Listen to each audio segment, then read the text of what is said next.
Sipping and roasting, yeah, that's what we do. Set 'em up, knock 'em down, make that cherry glow. Whiskey and cigars, the gentleman's cologne. Cheers, y'all. Well. Sounds like a party just about to happen, ladies and gentlemen. About to be. Ladies and gentlemen, welcome to this radio program, podcast, and video extravaganza known internationally as the world-famous Smokin' and Toastin'. We're on show number 460, which in... I was sitting down doing the math last night. I felt that's just past the halfway point to 500. Okay, good. So we're on our way. That's the important thing to know. I went to school in Liberty. And yeah, it shows. We are on location this week. In fact, the title of our show is Smokin' at Casa with Grego, because our special guest is Houston, Texas television and radio personality Grego. Welcome to the program once again. Hello, fellas. Smoke rings to all. It is nice to have you back here. Oh, man, thank you for inviting me. This is a holiday for me, man. I started out the morning with mimosas. Okay. Like I do every morning. Mm-hmm. And then today I took twice my meds. Okay. So I'm very excited to be here with you. That is awesome. And as Ian points out regularly, you can't drink all day unless you start early. That's right. So that's what we're all about. Yeah, it's Smokin' and Toastin', otherwise known as the drinking show. And before we get too far into the program, let me just remind you, for legal purposes, do not listen to Smokin' and Toastin' if you are allergic to Smokin' and Toastin'. That's our legal... Or any of the parts that make up Smokin' and that's our legal disclaimer. So yeah, welcome. Hope your Thanksgiving was good. Everybody nice and stuffed and ready to catapult into the holiday season here. We are going to be doing some of that catapulting with some interesting beers today from what has turned out to be one of our recent favorites, Mikerphone. Oh, really. Yes. Not microphone, but Mikerphone. They're out of Elk Grove, Illinois. We've tried a number of their IPAs. Today we're going to be trying a fruited sour ale called Land of Transfusion. So we'll play on Genesis. The Genesis route. Yeah, a little play on Genesis. From Austin, Texas, in the 512 Brewing Company. 512 is the area code in Austin, and also the name of this brewing company. We're going to be trying their pale ale called Smash Sabro. It is apparently a 1 hop and 1 malt pale ale. So we'll see how that works. Simplifying things instead of putting all the hops and all the malts. That's right. All the hops and all the malts. That sounds like a slogan. I like all the malts. Yeah. And then from Fremont Brewing Company, we'll be doing their limited release 2020 Dark Star.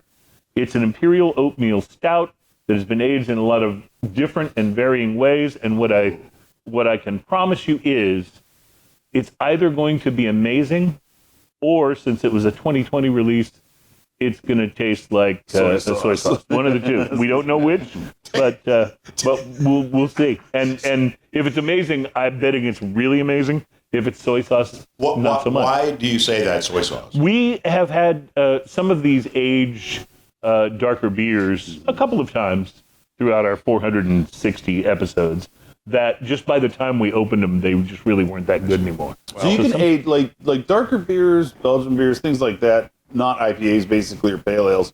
You can actually cellar in your refrigerator for a while. And sometimes they'll mellow, sometimes the flavors will marry a little more. Mm-hmm. Kind of like next day's lasagna, Mm-hmm. But not always. Sometimes if you hold them too long, they just kind of turn into soy sauce. Well, yeah. And so, as long as it doesn't taste like COVID. Yeah. I'm good with that.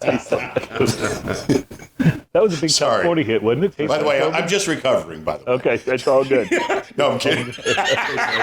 Let's make things uncomfortable real tastes fast. Like COVID. I think that was the latest Limp Bizkit album side, if I'm not mistaken. Like COVID. Yeah. Limp Bizkit's making a comeback these days, by the way. I don't know if you've noticed that or not, but he's got post-COVID stress disorder over here. I think so. So already poured the beverage of mystery, so I think we should get to this before it gets too warm. So the beverage of mystery is where one of us brings a beverage in. The only person who knows what it is the person what brung it. Today that is me. And Terry, if you could give us the intro. The beverage of mystery. All right, fair enough. So the beverage of mystery today looks a little carbonated. Looks very cola. Yeah, it does. It smells very smells cola. very cola. Mm-hmm. It certainly does. Smells Very like cola. The oil of the cola nut. Tastes very cola. With a bright, sweet, almost tart finish. Yeah. Terry's liking it. It doesn't have the gross fake aftertaste. No, it doesn't. And a lot of these, cola and cherry cola type beverages that they put out that are, either have alcohol or THC in them. A lot of them do have that bad aftertaste. Right. That fake. There might be a kiss of it in there, but it's almost hard to detect if it is. I agree, and I have a feeling that if this was like over ice, you'd notice it even less. So the real question is that of beverage of mystery in your pocket, or are you just happy to be here today? Well, I am very happy to be here because I feel like it's a THC. I love Casa, and we're at Casa de Monte Cristo. I just at wanted to throw that in before you did. And Richmond and Houston. But yes, it is. Terry, you're right.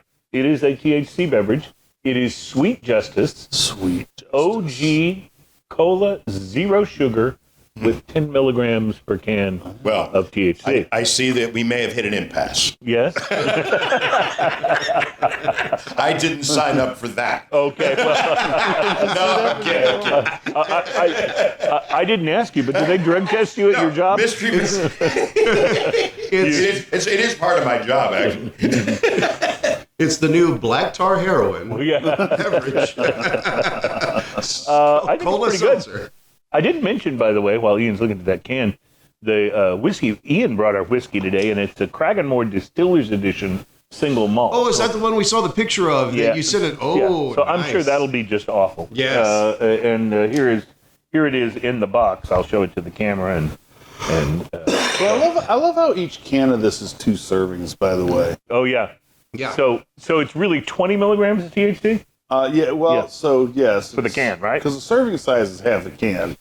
So if it's 10 milligrams per serving, then that's where they're going. All right. Well, It really wasn't bad. Can I inject something about Sure, the THC absolutely. beverages? yeah.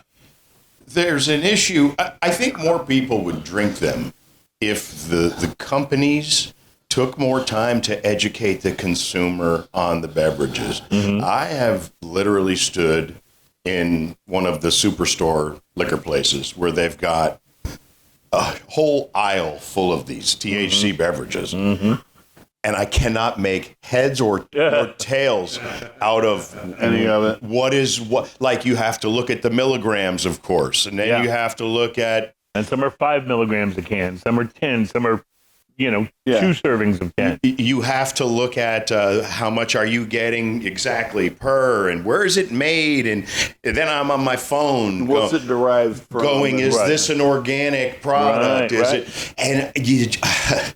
And then I took a chance. I bought 2 6-packs of something, and I don't recall what they were, but they were made locally, and one was good, one sucked. So that's the other problem you run into. You said the other thing you got to fix is why do they mostly, now this one was a little bit of a said, why do they mostly taste like crap? Yeah. Right. They taste so bad with that Because- nasty aftertaste and everything else. Because let's be honest, there's a reason that when you say somebody drank the bong water, it's not a compliment, right?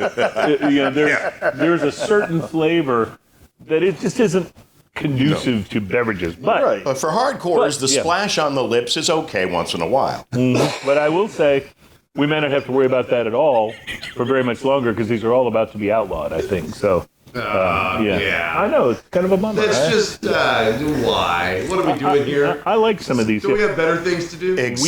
We had the Strawberry Buddy THC seltzer on the show, which I think we all thought was really good. Yeah, it was actually pretty nice. Yeah. That's the whole thing, is if you find something that tastes good, it's like the seltzers too, right? One of the best ones we had was unsweetened seltzer water with vodka in it. Right, and it was really good. No sweetener, no nothing. Right, just some fruit. Now, of course, you feel like you could make that yourself. Well, yeah, LaCroix vodka, right? Exactly. It's not a bad idea, actually. We will be bringing you our regular features on the program today, including here in probably just a few moments, the Drunken Fact, which is something that you can remember and pass along at a party, maybe where everybody's getting a little happy, and you can lay down some knowledge. Hey, it's Christmas party season, man. Yeah, people will be impressed. If you're with careful, what you know. each one of these Drunken Facts, you could probably get 2 or 3 uses out of. You probably could. Yeah, hang on to them, do them at the next party. That's right. Nobody's going to go, hey, I remember you did that one already. Because you didn't have fun at the last party. They were drunk. Yeah, exactly.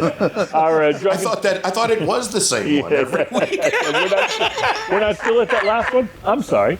Our Drunken Fact teaser headline for today is... Excuse me.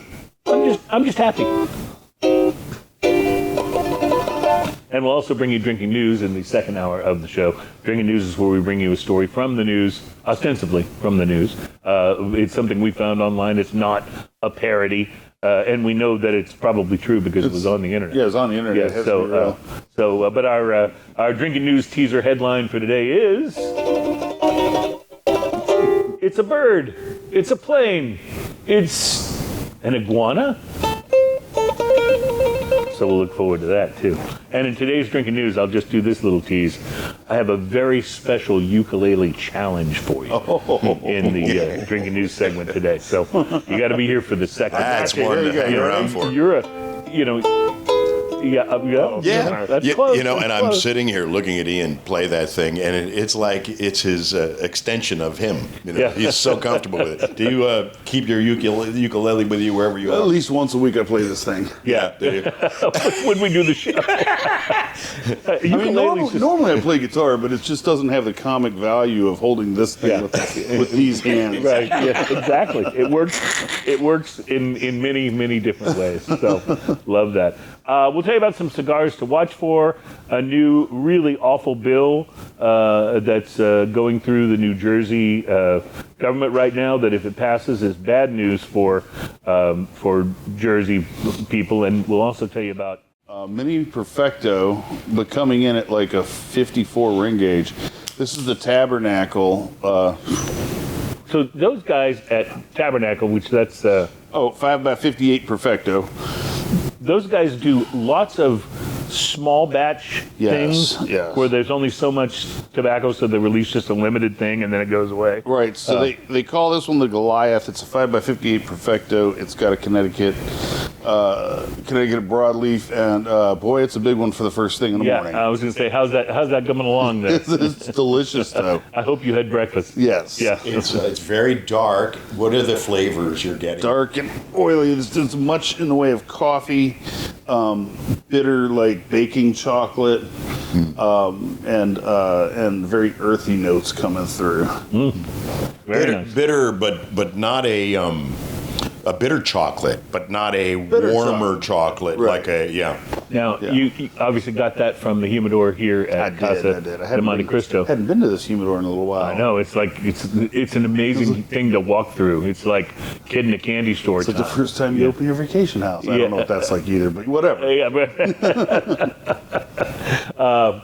So we got to wrap up. We'll talk more about the cigars that we are smoking here in the VIP lounge at Casa de Monte Cristo in Houston. So I'll tell you what I'm smoking. We'll find out about Grego, and we'll be right back. It's Smokin' and Toastin'.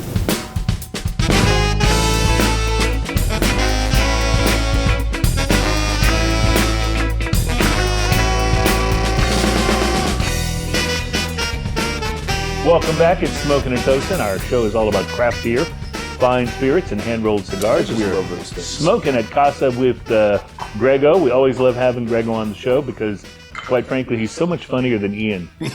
And it's just See, listen, Ian. Yeah. I love Cruz, but he likes to start fires.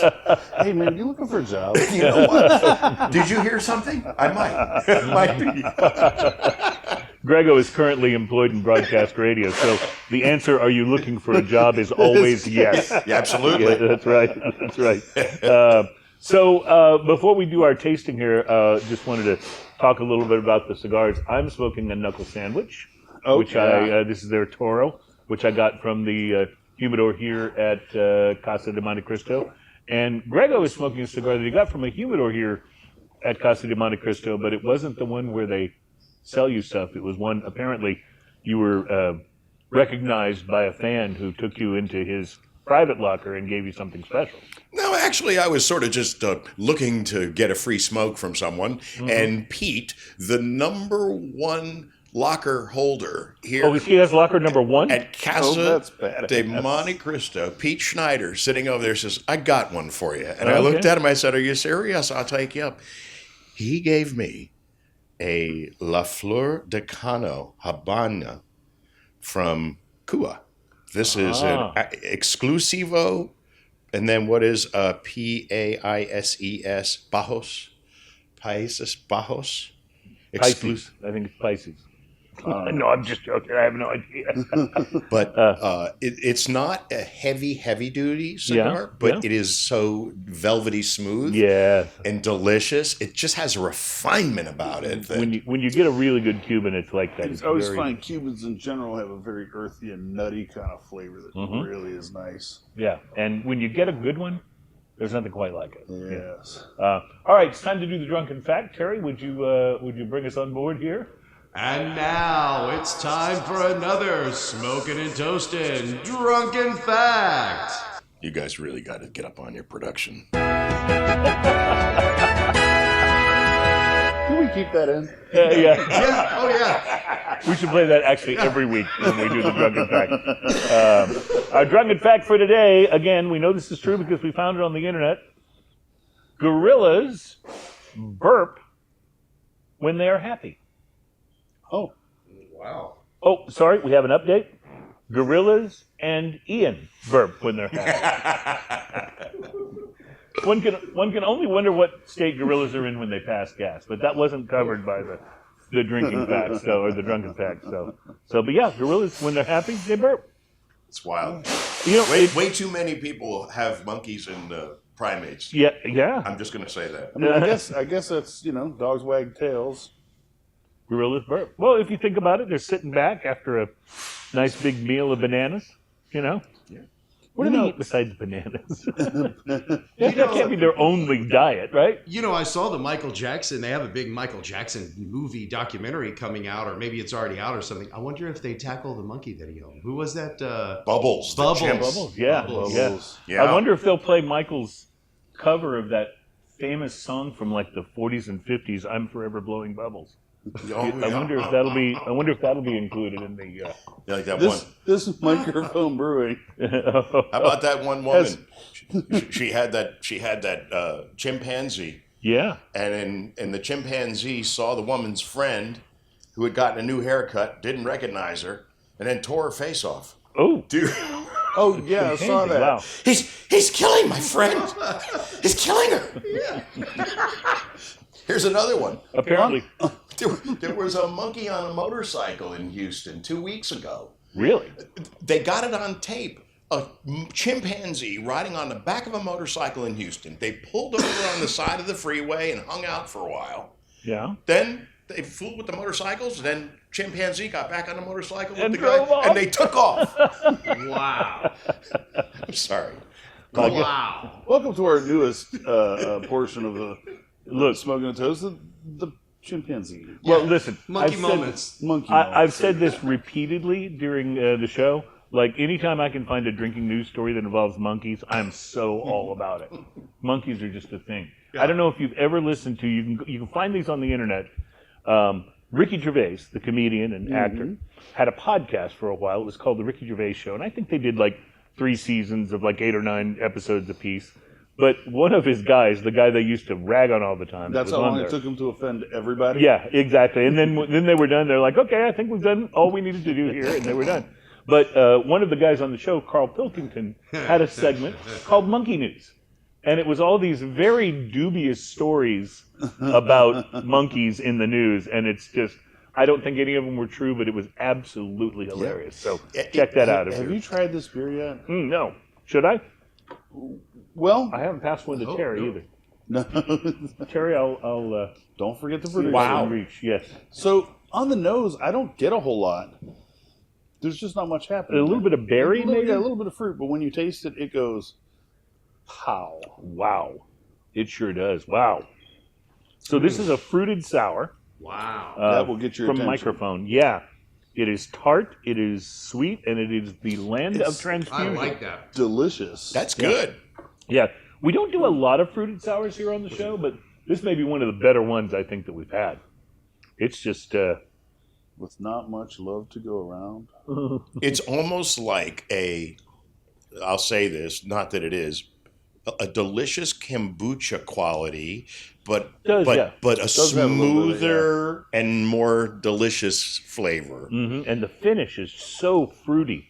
It's really it really kind of stays with you and lingers. I like this. All right, we'll I would drink this floating down the river. We'll talk a little more about this when we come back, and also I have a very interesting cigar I'm going to get to when this one is done that I have never had before, and I'm really psyched about it. So we'll get to that as well. It's Smokin' and Toastin' on location at Casa de Monte Cristo with our friend Grego. We'll be right back.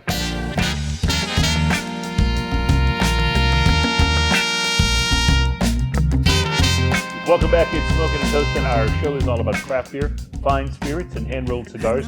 We started with the beers a little early today, which is, awesome. I'm happy. You must be happy. I heard that. Oh, yeah. Nicely done. You big gorilla, you. You're just saying that because my arms are. I know. I wouldn't say big gorilla. I'd call him maybe a baby gorilla. Maybe mid-size. They start out his size.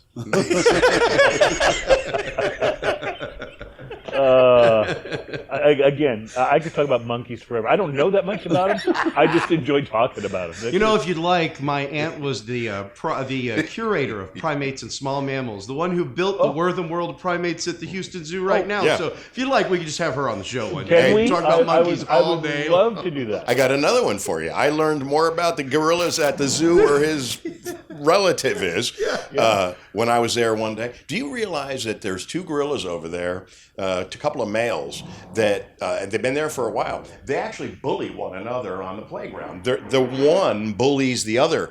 And to mess with the other one, if it just feels like it, and I don't know their names, but the one male gets in the other male's face and just walks toward him and backpedals him across the entire monkey yard. Wow. They had that huge gorilla exhibit where you can just sit there and watch all of those gorillas instead of used to just be one box. Mm-hmm. Yeah. Wow. Yeah. I love this. One time I went to the zoo and there was a chimpanzee and it was orangutan, and it was very sad, but it was right next to the glass. And a few hours later, I realized that one of the former people that worked there with my aunt that had taken care of this orangutan for many years had come and visited and was sitting in front of the glass and had just gotten up and walked away from the glass. And then we came there right afterwards, and my kids were like, "Hey, she looks kind of sad." Why is she sad, Daddy? That was it, yeah. Recently, one of those monkeys broke the glass. Oh my God. This is my attempt to pull this back. Yeah, back to the kind of show it's supposed to be. Circus. Before you do, I just want to say, I've always wanted a pet monkey. Even the host of the show won't let his partner pull the show back. Yeah, I've always wanted a monkey. All right, Ian, over to you. Monkeys fling too. Yeah. Now that we've got that out of our system, Transfusion inspired fruited sour with Concord grape juice, That's why it's so lime grapey. juice, and ginger. There's a lot going on in this beer. It's actually It's quite really delicious. good. Mm-hmm. Well, that's enough about that. What about monkeys? You see? You killed the convo. See, I always wanted a monkey that would be like, remember when Inspector Clouseau would come back to his home? Cato? And Cato was hiding somewhere to attack him because that was part of his job. That's what I would want the monkey to be. Yeah, monkey? Where's the monkey? Where are you, monkey? Minky. All of a sudden, he comes from behind the couch. Wah! Oh, how fun would that be? Yeah, how fun would that? It would just be a new adventure every day. Yeah. If you thought having a dog waiting at home for you was fun. Oh no, the dogs are great. They show up, they wag their tail. It's the greatest thing ever. But truly, isn't this what cigar smoking is? Well, being stupid, sitting back, relaxing, You're and 100% joking. right. You know? And that's why doing a show here at Casa is so great, because you get into these amazingly soft leather chairs and you kind of sink back into them. You've got your Christmas ale from St. Arnold, which Ian brought for show beers today, and you just like start talking about monkeys. It's perfect. This is part of the social aspect of cigars that people don't talk about enough. You know, people talk about the health risks and they talk about, the potential negatives, and I'm not trying to say those don't exist, but boy, there's something to be said for the health effect of sitting here talking about monkeys while we enjoy a cigar. Like I always say, a monkey without a vice is not to be trusted. You've got to have a vice. Smash Sabro Okay. IPA. All right, wait a Single second. malt and single hop. Oh, sorry, not IPA. Single malt and single hop pale ale. Pale ale. Before we go there, I just have to ask Grego. Yes, sir. Have you ever seen an episode of Lancelot Link's Secret Chimp? Oh, Lord, no. I'm Okay. afraid no. You must go look this up after the show on the internet. You will be amazed. It was the show that came out. It aired like on Saturday mornings, like during cartoons. Okay. Back in the day when I was Lancelot. a kid, like in the late 70s. And Lancelot Link was this chimp who owned a detective agency. All the roles on the show are played by chimpanzees. And so you've got nurses, chimpanzees dressed up in like nurse outfits. And it's the greatest show I of all vaguely remember seeing time. something like that. It's in my pantheon of great television. Breaking Bad is number one. Lancelot Link is number two. Right. That's how I break it down. Do you have So what's his memorabilia? name? Cranston is slightly better than a chimpanzee. Slightly better than a chimp. Yes. Yeah. Do you have a shrine to Planet of the Apes or something? Yeah. Oh yeah. Which I loved that show. Oh, see, that's just the best. We have the wheels have officially come off of this episode of Smokin' and Toasted, but Ian has poured us a beer. I'm not steering anymore. I just gave up. Okay. Let's try this, Ian. What is this? A Smash Sabro Pale Ale? Smash Sabro Pale Ale, single malt, single hop pale ale, coming in at 5.5%. And this is from 512, which is a really good brewery out of Austin. 512 makes brilliant beers, especially the pecan porter, which is Yes, second to their none, pecan porter, and they do a special. They Oh. have the regular pecan porter, and then they do a special they release do of a it double every year. pecan porter that's even more gooder, if you will. This is great. First beer of the day, noon Nice on a and crisp. Saturday, Sabro hops. in a cold, in a chilled glass. This goes down like a soda, but it's a delicious. Yeah, Sabro hops Pilsner, lend notes of tropical fruit and coconut, and you now have all the information that was on that can. Well, what we do know about this is it's one hop. happy. You are happy. It's one hop, which is Sabro, and it's one malt. I don't know if it says what the one malt is, but that's the interesting thing about this beer. Because a lot of them will use multiple hops and blend them for a particular flavor. You have all the information on this can. Well, right here it does say, according to the Surgeon General, women should not drink alcoholic beverages during pregnancy. That's good to know. Did it say anything about monkeys? Nothing. I think that was left out. All right, some unhappy news to pass on. This one hurts. Oregon's craft beer staple, Rogue Ales, is closing down breweries and restaurants. Yep, they are a 37-year-old beer, and apparently Tell me I'll still be able to get Dead Guy. Apparently, they owe $545,000 to the Port of Newport and just over $21,000 to Lincoln County. So they're in real financial trouble.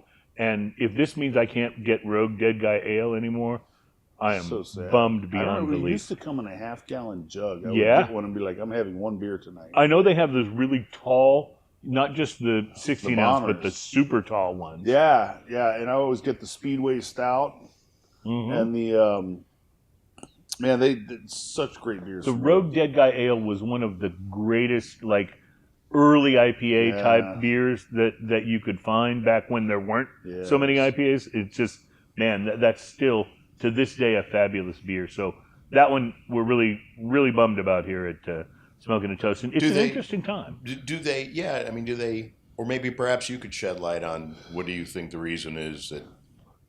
I think there's a couple of things that are happening. The craft beer industry as a whole has kind of peaked and cooled, and it's cooling off at a much higher place than it was before the before the boom, I guess you would say. But a lot of breweries are struggling, and I think it's easy for them to get overextended when they're trying to get their distribution out there to more and more places. Yes. And, the whole thing that I mentioned about them owing all the money to the ports, that's tariff related. The youths of today aren't drinking as much beer either. They're doing a lot of these right. THCs. And there's less drinking in general among Gen Z and Gen Alpha. Is Gen Alpha old enough to drink yet? I'm not sure. It's Z and Y. Well, okay. Well, whoever they are. And 6, 7? I don't Yeah. know. All right. He did it. They're gonna do this 6, 7. We're only seven shows away from 466 and 467. Wow. So I'm very excited about that. Show. Yeah, that's going to be a special 4, show. 6, 7. Well, maybe we'll do one of those things where we invite on everyone who's ever been on the show. 4675309, Yeah. the guy that tried to call Jenny and it didn't work. Can't even copy a phone number off a bathroom wall correctly. Damn it, she's not answering. She must be out walking her monkey. By the way, that was not some weird sexual reference. I was literally talking about her taking a monkey for a walk. Jenny was a strange girl. The whole 6-7 thing is just like, I know we've talked about it before, but man, every week it seems like it gets bigger and weirder. It's still just a thing. I can't say it at home without my son just being 6, 7, 6, 7. I haven't actually figured out how to use it properly yet. Yeah. I just throw it out there. You just basically when anyone says 6, 7, you just have to 6, 7, 6, 7. Oh, yeah. You do the hands. You have to do the hands. Like I say, Eric Cartman is I feel like still I'm learning in a a 6, dance 7 move. coma from what I recall on Stout Park. I have not watched the part that brought him out of the coma because they did a whole nother episode and left him in a coma. Wow. 6-7. That's just like, I love it. Yeah. I just think it's like the greatest, most Smokin' random and thing. Toastin', bringing you the real news. Yes. That's right. Yes. Were we supposed to talk about cigars today? Oh, yeah. I think we were. Tell you about some cigars to watch for, some of which you might find right here at Casa de Monte Cristo. Ashton has added a new limited cigar to their La Aroma de Cuba line. The La Aroma de Cuba small batch is debuting in a new 6x52 Toro. It's made by the Garcia family, of course, at my father's SA in Nicaragua. Blend-wise, it uses high priming Ecuadorian Habano wrapper over Nicaraguan binder and filler, and its MSRP is $25. Ooh.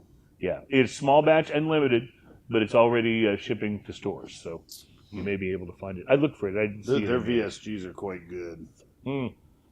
Everything really. I was in a that they cigar do. shop the other day and it had a bunch of stuff that was 20% off, and I was like, I actually want the whole cigar, so I passed.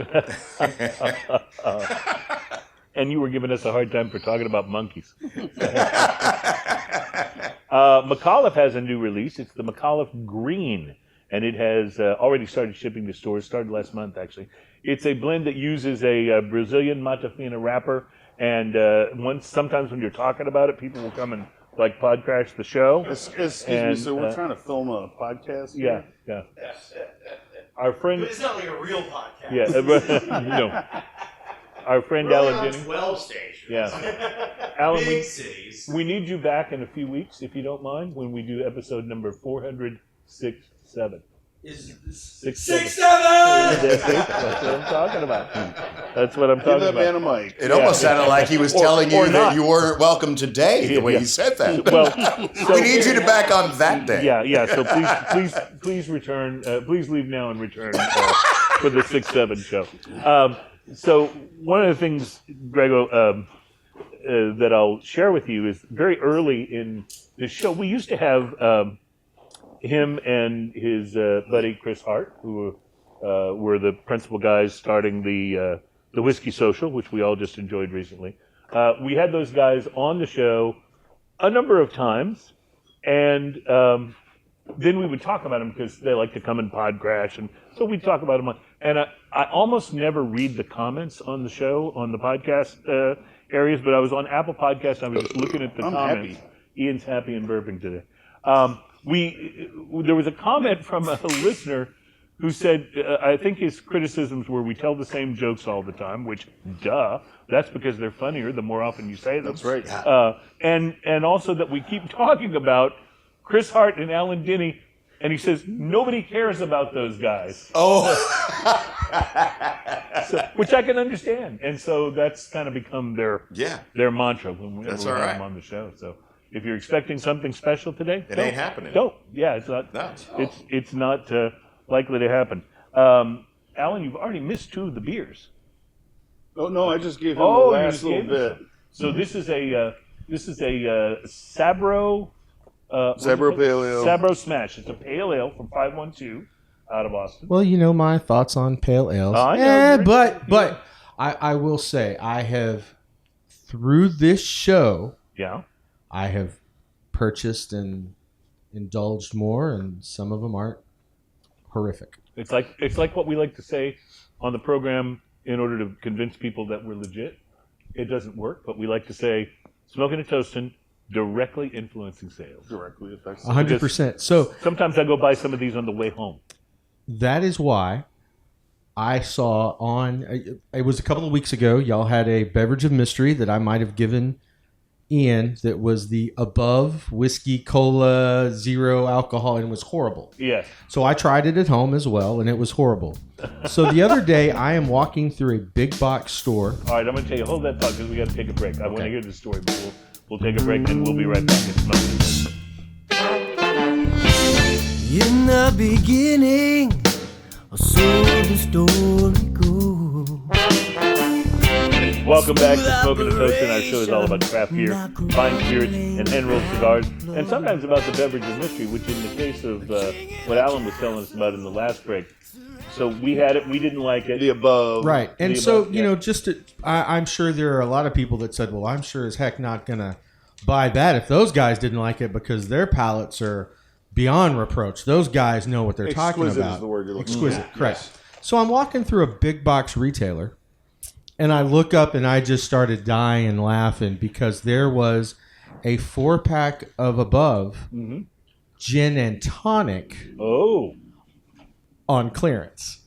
And Grego, for those that don't know what this is a non-alcoholic beverage. Gin and tonic with no alcohol in it. and the point is, what? yeah. I was gonna Exactly. say, exactly. Exactly. Needless to say, I did not buy it. I took a picture just to laugh. Okay. And kept on walking. Sometimes I get the most bizarre pictures from him when he's in a store. I'll get a text and I'm looking, why did he send me a picture of this Above gin and tonic? But it does happen. What are you smoking, Alan? I am smoking. So I was walking through the humidor, and every year Tatawahe does a monster release. And some of them are really good. Some of them are, none of them are bad. But I just lit it up. This is the Tatawahe Monster Mummy Redo. Oh, no, I've heard about this one. Yeah. And it starts out fantastic. You know, $13. It's I have just got it, so I know nothing It's about like the a wrapper 9-inch binder. and cigar thing. too. Yeah, it's dang it, y'all are syndicated. I can't say what I want. Do you know on the scale of light to full where she is? Round of 6.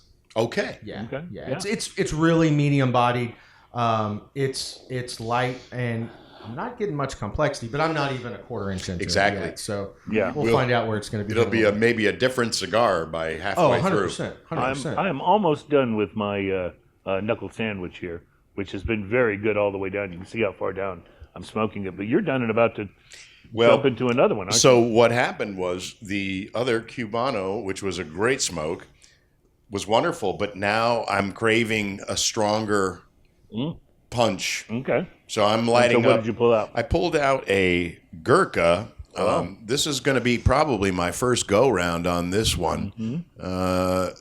Can you read that, Ian? Which one that is? You're probably familiar with it. I'm actually not.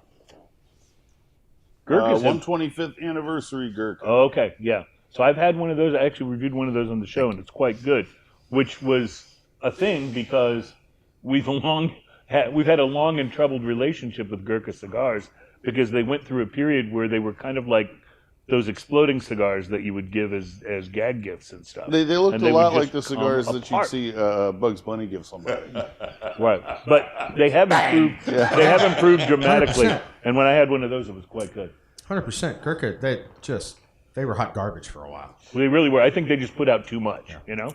And it was interesting because they had a series. They had a few series that were made in certain factories that were always good.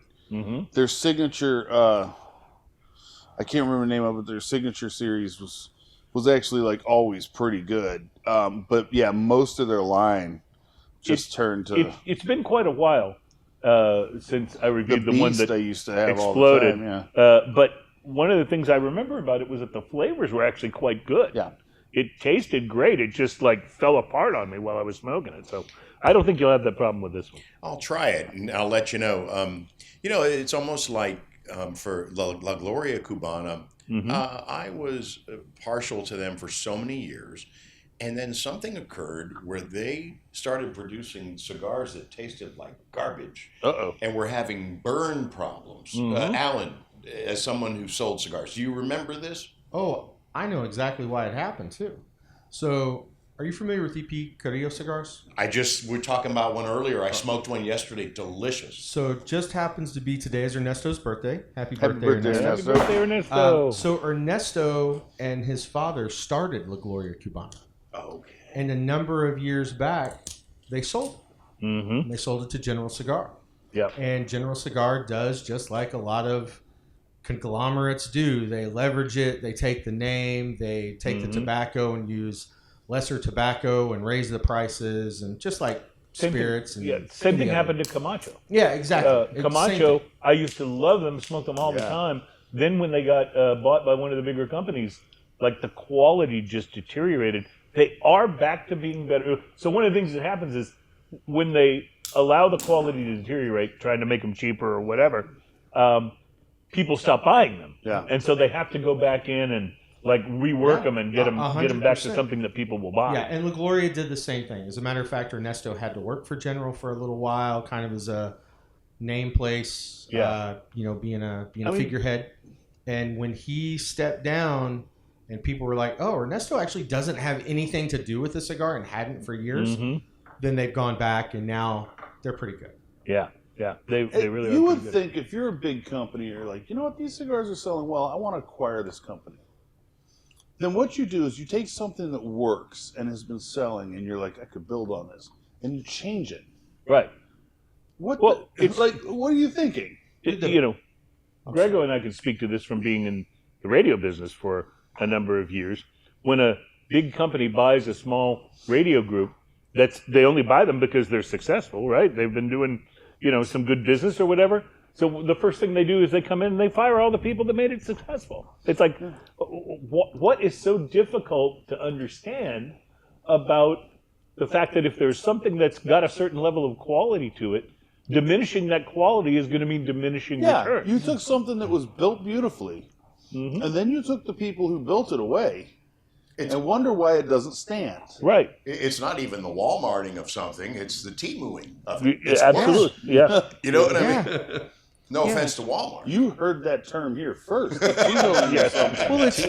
And just in case you are, not remembering, it was on the show where we talked a lot about monkeys. So Monkey's fun too. there's that. At least with some of these big conglomerates, the hedge funds and stuff, and they go in and they do like a leverage buyout with Toys R Us. Hey, all the heads of the hedge fund, they made a bunch of money. Toys R Us goes out of business. It's gone. I don't understand these ones where they come in and they do like the radio stations and gut them, the tobacco. Panera Bread's going through something right now. They just fired all the big hedge fund bought them. They fired all the bakers, and now Panera Breads are going out of business left and right because they're horrible now. Yeah. Well, we're keeping the people who are responsible for this show's demise squarely employed. So don't, we don't have to worry about it being taken over by somebody else that'll ruin it. We'll take care of that ourselves. We're going to do that ourselves. And we love the unemployed. Yeah. Keep listening. Yeah, that's right. That's RFC Media, P.O. Box. No. Well, we will be back with hour 2 momentarily. This is Smokin' and Toastin', and I'd like to say sincerely, thank you both for listening.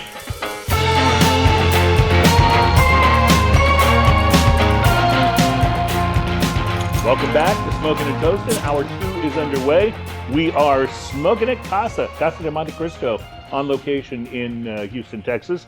Grego is here, our good friend and television and radio personality, and the equally less famous Alan Denny is here as well. Infamous. Yeah. I just lit. Nobody cares about that guy. During the break, I just lit my second cigar. This may be one of the most unique cigars that I've ever seen. I think it's a UFC cigar because it's shaped like an octagon.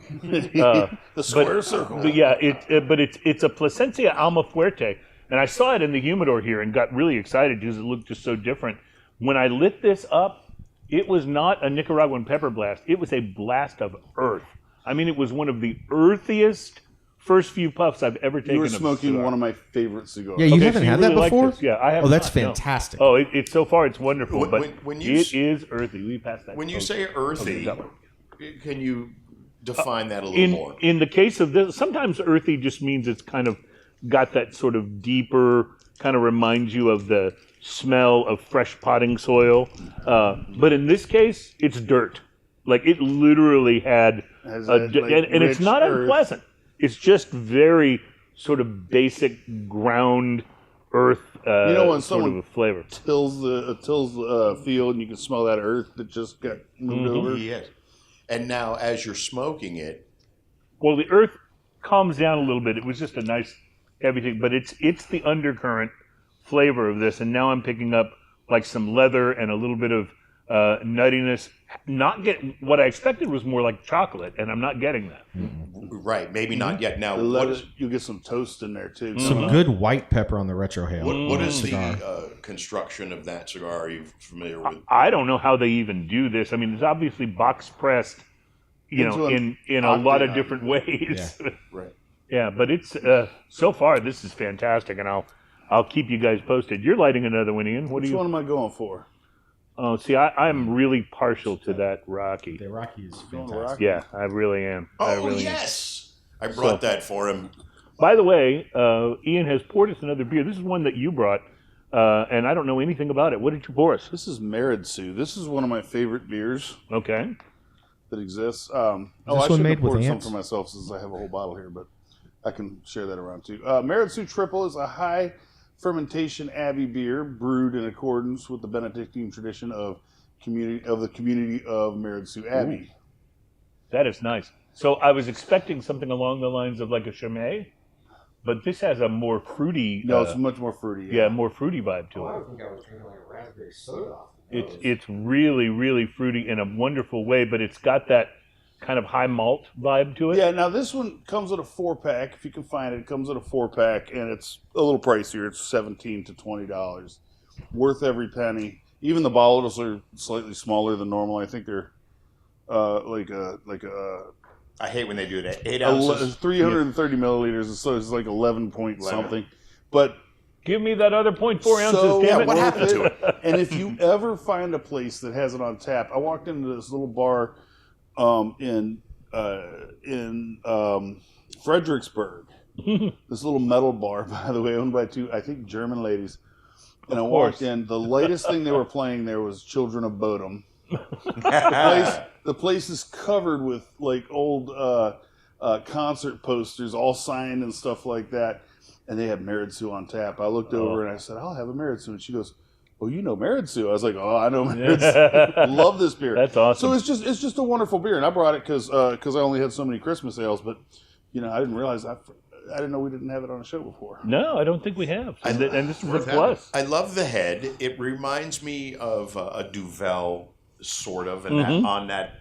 But this is I think definitely. it's sweeter, though. It's But got a... Absolutely. Duvel has a little more champagniness to it, and Right. this has a lot more fruitiness. Yes, to it. Yeah. absolutely, yes. Really delicious, though. I'm a little surprised I have not tried this before.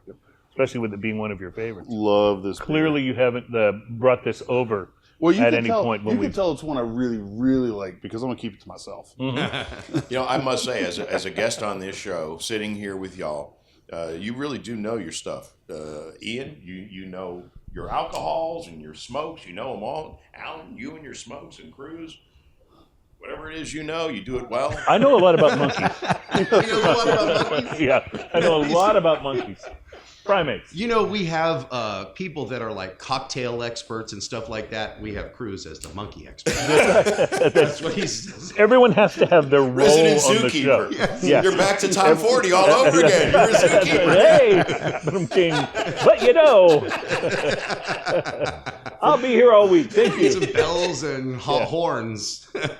I'm just glad that I got out of top 40 radio before they invented that one horn that goes, oh, I can't stand that. Every now and then, somebody goes driving around the park down near where I live, where people drive their loud cars down there because it echoes off all the buildings, and they just keep setting that off, and I'm like, this is actually the worst thing about living downtown, is that horn. But anyway, I'm glad I got out of top 40 before that would be the accent at the end of your joke, And the more you play it, the funnier it is. How else are people going to know that that's the end of the joke and it's time to laugh? How else would they know? Really? Exactly. I mean, come on. We should all walk around with our own sound. Everybody's got their own. Exactly. All right, I'm gonna bring you something good here. 10 things. This is from the American Craft Beer website. 10 things you might not know about Dogfish Head, one of the awesome premier American craft breweries, which, by the way, is now owned by Sam Adams. Sam Adams, yeah. Yeah, but Sam Adams did what a lot of big companies are not smart enough to do. And that's that they let Dogfish Head keep creating the beers that Dogfish Head likes to create. Mm-hmm. That's the whole reason people went to Dogfish Head. Dogfish Head did a beer years ago called Midas Touch, which was an ancient recipe that they found. They're like, you know what? We're brewing it. I love it. I absolutely love it. And it was interesting, I don't think that's one of my 10 things here. So 11. All right. 11. This goes to 11. Dogfish Head, here's one of them, started as the smallest commercial brewery in America. They were started in 1995 in Rehoboth Beach, Delaware. They had a 3-gallon brewing system, about enough to make a few 6-packs at a time. That did not stop them from experimenting right away. Their name comes from a vacation spot in Maine. It's not a mysterious... I know you are. It's not a mysterious beer reference. You've given him a free pass for that all show. Way to go. Back when I was in radio, I used to hate when people would burp all the time on their shows. I was like, the audience doesn't want to hear that. We need a burp But now button. we know it makes gorillas and Ian happy. Like, that's what they do when they're happy. So I had a program director threaten my job for burping on the air one time. Seriously. He told me on the phone, if I ever hear you burp on the air again, you will not be working here. And you know what, Grego? I meant it. The name Dogfish Head actually comes from a peninsula in Maine, where one of the founders spent summers as a kid. Nice. Dogfish Head. The 60 and 90 and 120-minute IPAs that they are famous for were inspired by a cooking show. The idea for these continually hopped beers, where hops are added constantly during the boil, came from watching a Food Network chef adding pepper to soup throughout the cooking of the soup. They thought, well, maybe hops could work the same way. So that's how the famous 60, 90, and 120-minute IPAs I will tell you right were now born. that their 90-minute, I think, is one of the most brilliant IPAs in existence. And I will never pass a bottle of 120. 120 is amazing, but it's kind of like just a specialty thing. You're not going to be like drinking a whole bunch. Yeah, because it comes in a lot of times at 18%-ish. But the 90, you can drink a lot of those. I speak from experience. Those are easy. They only come in at like 7 or 8. The Dogfish Head guys have never shied away from the bizarre. Their chalk lobster beer included cocoa and actual lobster, and Pangea used ingredients from every single continent. I wonder if they used anything from like Antarctica. That's pretty wild. That would be hard to get a chip hop, of ice, maybe. A hop from Antarctica. They even brewed a beer called Heart of Darkness that was made with wood-grilled beef hearts. Yeah, I remember that. Dogfish Head helped start the extreme beer movement long before double IPAs and pastry stouts were a big deal. They made one of craft beer's first ancient ales. They recreated ancient recipes based on chemical residues found in old pottery. That may be what you were that's talking what it about. was, yeah. Jurassic. The result was Midas Touch, so that is what you were talking about. They once had their own music label. They started Dogfish Head Records, which helped promote offbeat musicians and hosted shows at the brewery because, why not? They also built a distillery next door, Dogfish Head Distilling, and Dogfish Head and Boston Beer Company, which we mentioned, Sam Adams, are now family. And finally, at the brewery, there is a 40-foot metal steampunk treehouse. Nice. Road trip. Total Road trip. Yeah. It was originally built for Burning Man, and it is a symbol of the highly creative, slightly rebellious spirit, and about as wonderful, the article in AmericanCraftBeer.com says, they have as their beer. They had so many good beers over there. The Palo Santo Marron, the Raisin Derek, all these beers that are just they had so one, fantastic. And I see an officer of the law coming in here. Ian, you paid up on your traffic tickets? Guys, I'm going to go in the other room for a minute. Yeah. So, actually, a lot of officers like to come in and Just have put him on the show. Come on, get me on the show. Yeah. How you doing, officer? APD in the house. Nothing to see here. No, but I have always loved Dogfish Head because of their experimentation. They did a beer with the band Flaming Lips. Do you remember that? I remember that, yes. It was weird and wonderful, It just was like named Flaming after Lips. a Flaming Lips song, and I'm blanking on the name of it right now. Mm-hmm. But yeah. Me too. But they do that. They do crazy stuff. It's so fun. And I don't know. Have you ever seen Flaming Lips live? Yes. Dude, they're so amazing live. Oh, yeah, absolutely. And for a band with a singer that cannot sing, they are one of the best. You know what I mean? Because I sing better than Wayne Coyne, and that's saying something. He writes pretty good songs. He does write good songs. I would see if they would just do an album about monkeys. My life would be complete. But Yoshimi versus the Pink Robots. That's like brilliant. That is brilliant. She has to discipline her body. Yoshimi. Her name is. The story behind that is absolutely. Oh amazing yeah, too. everything. This is the weirdest show. We've gotten off on monkeys and the Flaming Lips, but Flaming Lips are a great live band. When Wayne picks up that big mallet and starts banging that gong, it's just like, why don't other bands do this? This is awesome. Wow. Yeah, it's just absolutely Grego, cool. thank you for this cigar. This thing is amazing. And so that's the Rocky Patel. Is that the sun-grown? This is the sun-grown Maduro. Mm-hmm. Isn't that delicious? And it's like a crazy blend of toast and campfire with chocolate and coffee, and it's just absolutely. You want to fantastic. eat it? Yeah, really, I kind of want to chew on it. Yeah, I know. And it's got this beautifully like leathery wrapper to it that's very toothy. This one, the Plasencia Octagon Almafuerte, yeah. is maybe the earthiest cigar I've ever smoked. So- it is just still big earth. So we're saying that we like it, or we're not sure yet. You like it, I like it, but it might not be to everybody's palate. and the Gurkha is delicious. Good. And how about you with the Tatuaje? My mama said if you wasn't going to say anything nice, don't say anything at all. Uh-oh. We'll get to more of that. Oh, wow. And I did a whole Now show I'm once where I interested in didn't talk. We'll be right back. It's Smokin' and Toast.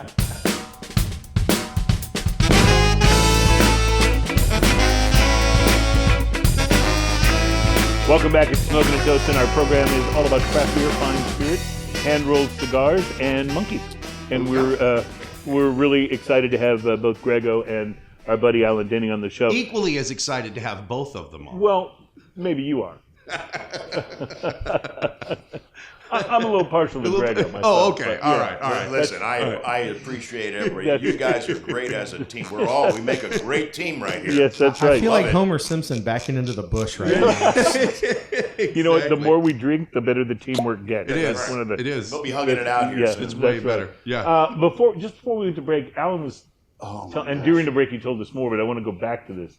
You're smoking the Tatuaje, and apparently you're not crazy about it. So I will say I love just about everything Tatuaje. And this cigar, the only thing I'll say about it it was not ready to be put on the shelf. So a little green? Yeah, it hadn't been aged long enough. It's very, very green. Maybe they were rushing it to get it out. Maybe the tobacco wasn't aged, but it's not coming together. It's just really green. There's some tobacco in here, and it's probably something in the filler, I would imagine, that was not ready to be smoked yet. So you were asking Grego during the break, how do you tell if it's green? How do you assess the Bitter. green? Bitter. Bitter. You can, if you get one that's really green, you know right away. It's like smoking a I'm pin. happy. It's so bitter. It's like that copperish taste in your mouth. It's just not good. And the other flavors are there. The Tatuaje is known for this. They're made by all the Tatuajes are made in the My Father factory down in Nicaragua. So the one thing that really surprised me is even though they're a milder cigar than a lot of the Tatuajes, you always get that Nicaraguan pepper blast in the beginning. Right. And then a lot of times it'll smooth out with the wrapper and binder and all the tobaccos melding together. I didn't get that at all, which the first quarter in I was kind of surprised. And then as I got an inch in, there was nothing. And I'm literally, I've smoked 2 inches of the cigar. I'm fixing to put it down and light something else. Wow. Because it's just, It happens. and it the does. bad thing about it is, you picked one up off the a single stick. If you got a box, well, you just throw the box in your humidor and you leave it in there for a month or two. Try one. No, not quite. 2 more months. Okay, this is great. This is perfect. And Tatuajes are also known industry-wide for they get better with age. A lot of cigars don't. A lot of cigars just get lighter and lighter and lighter, and they're not as good. But something about the way Tatuajes are done, I've left Tatuajes. I've got Tatuajes in my humidor at home that are got years of age on them. Yes. And I'll smoke one a year because they're that good. How do you do that? And what I mean when I say how do you do that is, how do you have cigars that can stay in your humidor for a year and you haven't smoked them? Because he has a huge humidor. I have a 2,000 count. Okay, well that explains it. And the three of y'all only come over so often. So Man, look at the size of that humidor. That thing's huge. But you're right. There's another piece of knowledge that I wasn't aware of, that some cigars do not age well. And I loved my cigars, and I treat them like babies and put them. And there are some that I'll just say, I'll smoke this one, let that sit there for a year. Yeah. Well, anytime you have one that tastes a little young, just let it have some humidor time, like Alan was saying, because often those mature into really, really great smoke. Well, there's also something to be said for like intentionally aging a cigar just to see what it does. The interesting thing, though, is ostensibly when you buy a cigar, it's at its peak. That's where the blender wants you to try it. Right? If you age it and stuff after that, you're altering something that the blender was like, well, this was my profile I was going for, and you're altering that, and that's okay. And it doesn't always make it better. Sometimes it's a sideways move. If you leave them in there too long, one of the worst things that happens is they start to average out flavor-wise. Right. So they'll actually get just kind of meh if you leave them in too long. Because the flavors they just start to, I guess the oils in it start to dry up. Evaporate, and things like that. perhaps. Yeah.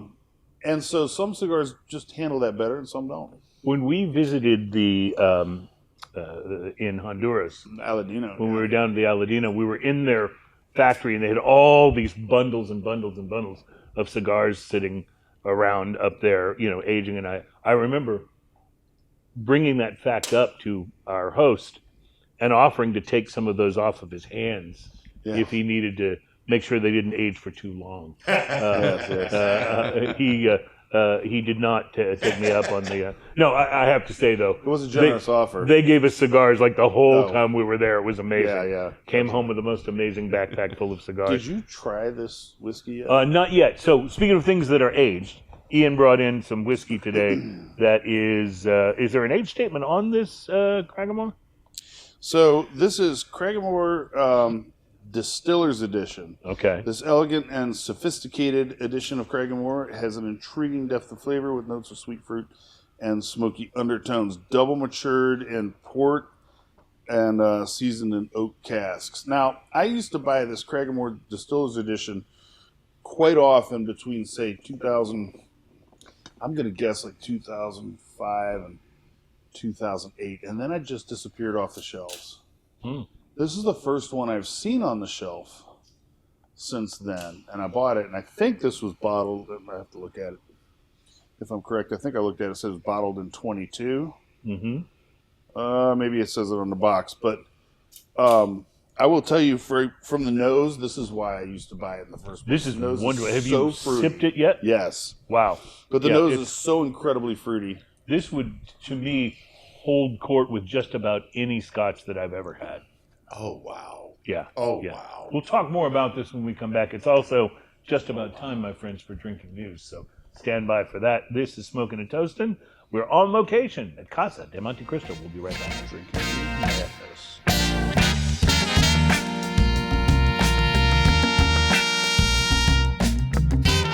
We're back at Smokin' and Toastin'. Our show is all about craft beer, fine spirits, which this is, and hand-rolled cigars, and we're smoking at Casa de Monte Cristo today. Ian, this is wonderful.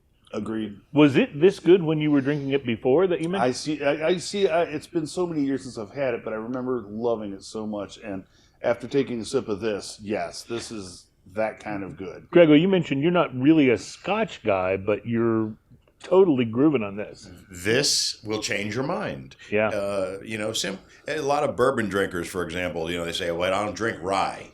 Well, until you drink the right rye. And then you say, guess what? This is delicious. I never knew I was a rye person until I started hanging out with these guys. I got some rye for you. So this has this beautiful malty round sweetness up front, but it's not a punch-in-the-face sweetness like you get from a lot of bourbons, which I love. But this is a much more delicate kind of sweetness that happens. And then you get this floral thing happening right after it, and then it rolls into fruit. And just that little bit of minerality on the finish. Yes, you get that mineral water, and then when you swallow, you do a retrohale, super gentle out of your nose. You get the touch of peat and smoke that just really, which is not real evident on the front of the palate right. when you drink it. The bite on the back, sort of. Yeah. It's right. It's on the very end. We call that the whiskey hug. Oh yeah. Oh, and almost no heat whatsoever. Yeah. It's really honestly. This is what's that bottle? I'm pointing my for? pinky out.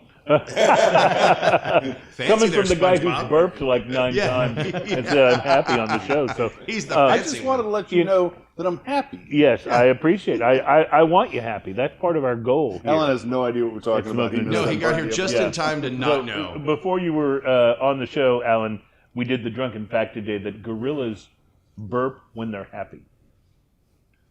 And Ian burps when he's happy. Exactly. So that's the way it goes. And you know what? I'm happy because it's time for drinking news. I don't see you wagging your tail. Well, that's because I forgot to ask Grego if he would do the honors. I'll tell you the truth. I'll twerk for you. And say, I just want him to say, I had to take my gator to the vet when we get to our appropriate point. Drinking news, drinking news. Now it's time for drinking news. A Florida man with one arm said he had a gator for a pet. When asked about his absent arm, he said, I had to take my alligator to the vet. That's a radio professional right there, ladies and gentlemen. he was like having celebrated too. Don Drinking news, drinking news. Now it's time for drinking news. Cheers, y'all. Well, we begin today's segment with a weather and safety alert from our favorite drinking news state, which, of course, is Florida. Yes. Just a couple of weeks ago, the Sunshine State issued a warning to its citizens to be careful about a particular reptile. And that's because when the year's first cold snap dropped Florida temperatures into the 30s and low 40s, it brought back a phenomenon that we've actually discussed before here on Drinking News, where frozen iguanas fall out of trees all across the Sunshine State. It's raining iguanas. What's that? Hallelujah. Hallelujah. It's raining iguanas. It's raining iguanas. We had previously reported that during a cold snap back in January of 2020, stunned Floridians said they saw iguanas falling from trees like hailstones. The reptiles weren't dead, just temporarily frozen by the sudden temperature drop, only to wake up hours later and scurry away. Which, that would have been as funny to me as the falling iguana. One falls unbeknownst to you into the hoodie. Mm-hmm. And then all of a sudden it starts squirming because it gets nice and warmed up, right? Yeah. And so now this has happened again, causing many people to amend the popular philosophical question, if a tree falls in the forest and no one's around to witness it, does it make a sound?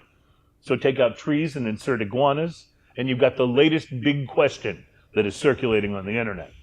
If an iguana falls out of a tree in the forest and no one's around to hear it, does it make a sound? I'm gonna drink to the poor son of a gun iguana that woke up in the belly of a Burmese python. He didn't wake up. So, R.I.P. bro. Yeah. Even better, by the way. This story led to this. That's what you call frozen dinner. The story led to this actual statement from the Weather Channel, and I quote: "Falling iguana weather has arrived in Florida." End quote. I'm not making that up. It's like the falling rock, sign you see when you're driving through West Texas. It's Watch kind of for a iguana falling rock. Yeah, just with lines watch like for he's falling falling. iguanas. The last time I drove through Pennsylvania, they have "Beware aggressive drivers" signs. Wow, that's amazing. Yeah, people They get should really have And that in on the Texas, freeway. it's hurricane season. Yeah, right. I like watch for ice on bridge on any bridge in Houston pretty much all year long. Yeah. We'll watch for that. Yeah, Florida has falling iguanas. Texas has splooting squirrels. Oh, well, there's that. You're familiar with the sploot. Uh-huh. In the summer, when it's 1,000 degrees in Houston, you will go outside and the squirrels will find concrete and they lay out. What? Yeah. Oh, They yeah. completely lay flat. That is called the sploot. Yep. Sploot, yeah. Well, if you live in or are traveling to the Sunshine State, please be advised and plan accordingly. The last thing that you need is to be bonked on the head by what we can only refer to as incessant iguana precipitation. That's my phrase. Otherwise known as iguana bonking. Yeah, that's right.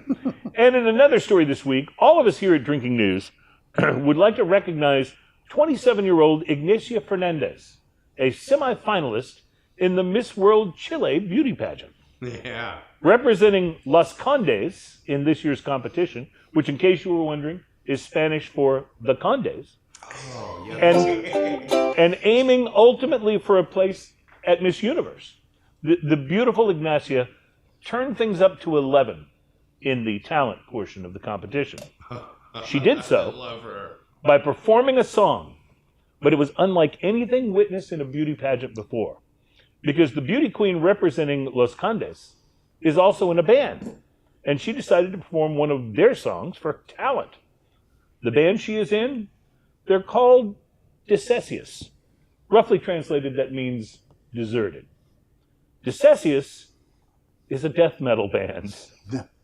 And Ignacia proceeded to belt out a massive death metal anthem from the pageant stage. In such a beautiful dress, too. Yeah. The stunned Miss World Chile audience stared in shock as Ignacia and her guitarist launched into one of their original tracks, which of course featured the singer's trademark death metal growls and screams. I love this. But It then, was great. after a moment, an interesting thing happened. The crowd and the judges' shock gave way to enthusiasm, culminating in a standing ovation. One judge even remarked he'd never witnessed anything like it in such a contest. You think? That's awesome. And the bold decision paid off. Fernandez secured a spot among the top 20 contestants and advanced to the finals. The song I sang is by my band. It's my job, my life, the pageant contestant told reporters.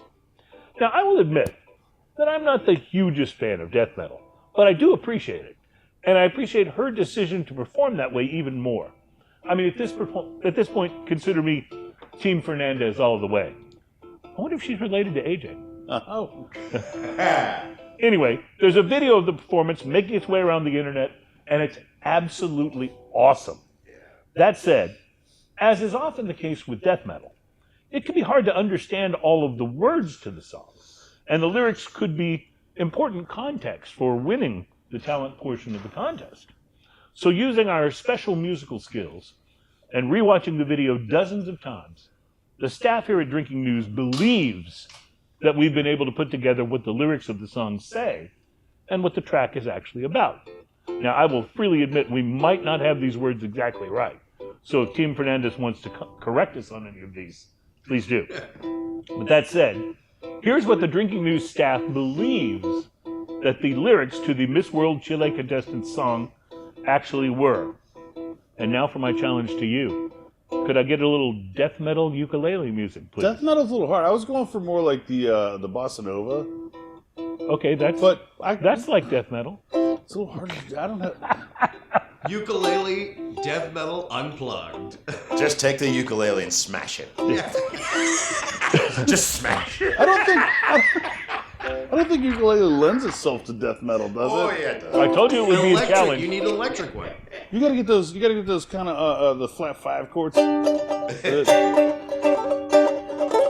of Sounds like a Steve right Martin song. But then when I play it on a ukulele, it just sounds like a dominant 7. So it's like everything just sounds bluesy. I don't know what to do. Well, we'll give it our best go. Because the lyrics go a little something like this. This dress is so awesome, but it itches. I really prefer to perform wearing breeches. But this song will be sung with my death metal lungs. So pick me to win, not those other bitches. Reporting live from Chile, where the only thing that could have made her performance more awesome is if iguanas fell from the rafters while she was singing. Yeah. My name is Cruz, and that is your... Drinking news. It's hard to recover from that one. Drinking news. Drinking news. That's our time for drinking news. Don't forget, next week there's going to be a new YouTube video. It's Ian teaches death metal on the ukulele. Cruz, we have just been handed a cease and desist letter from the country of Chile. It's not cease and desist anything specific. It's just stop doing The whole show. Yeah, right. Just everything. Stop. Yeah. Just stop. We would appreciate it if you would stop your show now. Right now. Ian, thanks for the Rojas street tacos. The street tacos. That was really great. good. So that's what you've been smoking. I was smoking earlier today because Ian gave it to me at the whiskey social the other day. I had smoked one of the ones Trenton gave us at Oliva. Hey, shout out to Trenton. Thanks, because he is always great. When we show up to anything, he always makes sure we have a nice Oliva in our hands. So that's awesome. It was great. But then it's called product placement, and we love it. Yeah, it had gotten taken away eventually, and he gave me that one to smoke, and I love it. Now I'm smoking an Oliva that I got from Trenton another time. So when Oliva showed up to the event, Dave was there that works with Trenton, and he got there right as Daniel did, and he goes, "Alan, why aren't you smoking anything?" And kind of at that time, I'm running in and out, and I don't have time to smoke a cigar. But at that time, I had just gotten out there, and I was like, "Hey, I got some time to smoke a cigar." And he's like, "Here, let me give you something." And he handed it to me, and I was like, "Oh, it was a Melanio Churchill." And the cellophane for this Churchill was about the color of that whiskey, which meant we're talking 5, 8, 10 years age, something. I was like, "Oh my gosh, Dave, thank you so much." And he looked at me with horror in his face. And I've already pulled the cigar out, and I'm fixing to cut it. And he goes, "I think I handed you the wrong cigar." And I was like, "It's too late now, brother. This is getting cut. I didn't stop. Snip, snip." Alan singing, "It's too late to turn back now. Now it's too late. I believe I'm in love with this cigar." But again, he brings up another cigar smoking social cue, which is I like to share my stogies. Well, that's the thing. 100%. We've talked a lot about on the show about the social aspect of smoking, the conversations that you get into in cigar lounges with people that you completely disagree with about everything in the world. Like I'm pointing to Alan, but it's okay. Like in this environment, it's just like there's no hatred, there's no negativity. It's just people sharing things with each other, and sharing cigars is part of that. Yes. I think that Cruz guy is really holding me back on the show. Yeah. He can say that, and none of us gets upset about it. Listen, you know what this show needs? This show needs the little booth where you can... The confessional, the confession booth, yeah. Just Like like, on Love reality Island. I thought this was the confessional booth. And for y'all that don't know, next week it will be the Cruz and Terry show. Yeah. And I'll be making up all sorts of stuff like, You see, this is why I really miss Ian. I don't like the show was better. I'm not part of the podcast game, and this is why. Everybody's jockeying for position. Shows are dissolving right before our eyes while we're doing an episode. It's awful. Yeah, but we made up. We're back together. The band's back together. Fast-paced fury of podcasting. This is a cutthroat business. I thought radio sucked. Little known fact about Smokin' and Toasted is that our original name was going to be Call Her Daddy, but apparently that was already taken. So there wasn't much that we could do. Ian, I just want to revisit while we have like a minute left in this segment how wonderful this whiskey is. This Scotch good. Tell me again the price of this one. This one came in at about $90. Worth it. What is the proof on it? That was a good question. Is it overproofed? I don't know No, that I it don't tastes believe like so. it. Yeah. 68 No. perhaps? Most of these go out at 40%. This one is more like 6-7, I think. Yeah, 6 or 7%. 6 7. Doesn't actually say on here. Interesting. It has to. It'll be maybe it's on the box. Oh, yeah. Oh, possible. Yeah. It has to be on the bottle. Well, anyway that this goes down, it goes down beautifully. And if you are more of a bourbon guy, Oh, And you- 40% straight up. There you go. Light. if you're more of a bourbon guy and you haven't really found a Scotch that you love, this is a wonderful gateway Start there. Scotch. Yeah, start here, and then you'll appreciate some of the things that this has to bring for you. All right, we have to take a break. We'll be back. We have another beer to try, and it's a big bottle. And this one's the one I said is either going to be amazing or soy sauce. We'll find out next.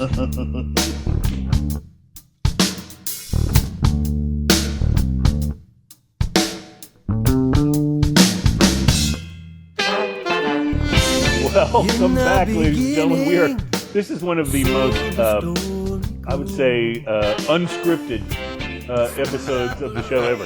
Not that we really script much. I mean, I do write drinking news. Yeah. Beyond that, I don't know that there's a lot of. Send all your complaint letters to about that guy you had on, that Grego guy. Yeah, He yeah. screwed up the show. Keep him off. I promise I won't come back. Are you available next week? Because I heard Ian's not going to be on the show very much longer. That's what I heard. Yeah. So, Well, Ian and I were talking. we'll let you know what's up. all right.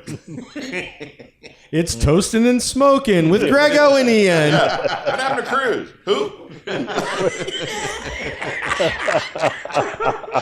Cruz who? I love it. That's great. This is usually I have to talk to my wife to get this kind of reviews, so I appreciate being able to come here. It feels like home. I am enjoying like the hell out of this Placencia Octagon. I love Almafuerte. those. This So is good. Okay, so you are. Now the earthiness has tamped down a little bit. Finally, it took almost through the first third of the cigar for that to be less prominent, but now it's just this wonderful mix of leather and toast. Still a little bit of that earth, and maybe just a little bit of minerality. Although I may be transferring that from this whiskey. So curious, you paid what, 26, 28? Yeah, I was going to say 24, but it may be Okay, closer to 24 maybe. Yeah. They have decent prices here. So how's the price to quality at this point? Wow, that's always a tough one for me with cigars at this price point. Yeah. But I got to give it at least a 5. I got to tell you, every time I pick up one of those, they're flawless. They're worth every penny. Mm-hmm. And that side, you got the Octagon, which is so bizarrely pressed into a multi-sided box beautiful, press. right? It's gorgeous. Yeah, it's beautiful. And the Figurado, which is absolutely gorgeous. Now, all of them in that line are going to be delicious. But Yeah. those two are like worth the I had a extra pennies. feeling with Almafuerte it would not go wrong because every one I've had of these has been spectacular. But yeah, I don't buy a lot of cigars in that price range just because I smoke too many cigars for that to be feasible. Exactly. But But it's true. But I will say this. Our price to quality scale, which we use for cigars here on the show, it's a 1 to 10 scale, but a 5 means you got what you paid for. And I'm saying at $25, $26, if I give this a 5, that means it's actually worth that price. Every bit of that price. And I got to say, I think maybe it is. So I'm really excited about this final beer that Ian's pouring for us here. Oh, I thought it was a bottle of motor oil. Yeah, I'm does. happy. It does look This a little is the stout. motor oil-ish. It's an oatmeal stout, and Ian will once he's done with the pours, he'll tell us what else it says on the bottle here about the aging of this cigar. Or I'm sorry, of this beer. Barrel aged Dark Star, limited 2020 release, Fremont, because beer matters. Yeah, Fremont is great, by the way. This brewery is not only is just their regular stuff good, but these special beers they do, as long as they haven't been allowed to turn to soy sauce, are fantastic. So I'm going to take an early. Okay, I'm not getting a lot of soy sauce on the nose, so that's good. I get just a kiss of it. But a little bit of that is just maybe the booziness of it. That's not always bad. Sometimes just a touch of it. The 2020 Dark Star. It's an Imperial Oatmeal Stout. So I don't get any oatmeal at all. It's somewhere between soy sauce and good beer. I was just going to say, isn't it there? There's a taste of it. Yeah. It's somewhere between. It's actually quite drinkable, and if you're okay with soy sauce, it's I like soy sauce on the right stuff. Yeah, you know? Yeah. Exactly. It's fine in a beer as long as it's not totally soy sauce. So on second sip, you start getting some of the roasty notes in there, like the roasted malt. Roasted malt for sure. And so this is psychological. Yeah. We were talking about soy sauce. Maybe if I hadn't mentioned it. And so the first thing your mind, when you sipped it, wanted to taste was soy sauce. And we all tasted it. But Ian is correct. On the second sip, you're not thinking, you taste more caramel. Yeah, you taste the burnt caramel and the spices. It's got like Christmas spices kind of in a savory kind of way, not in a sweet kind of way. I think the question that everyone is wondering is, would you drink this floating down the river? Yes, but this would go amazing with a pumpkin pie. Oh, it would. Yeah, think about it for a second. Yeah, I did. We've got leftover pumpkin pie at my house right this would go now. Amazing with a pumpkin pie. So like even if a beer turns a little soy saucy, which this has, it doesn't mean it's totally bad. It's actually pretty good. You know, In this case, I enjoy it, and it actually marries up real well with the earthiness of this Placentia. It's interesting. I'm thinking about Ian serving this to me in a pumpkin pie, in a diaper, looking like a gorilla. And I'm bringing all the show together. And burping? Yeah. Here, eat this. And then while you are enjoying that, an iguana falls on your head. That's how it works. And then Ian writes a death metal song about it. It Excuse becomes me, number sir, one. Is that a frozen iguana on your head? I promise I'll never come back.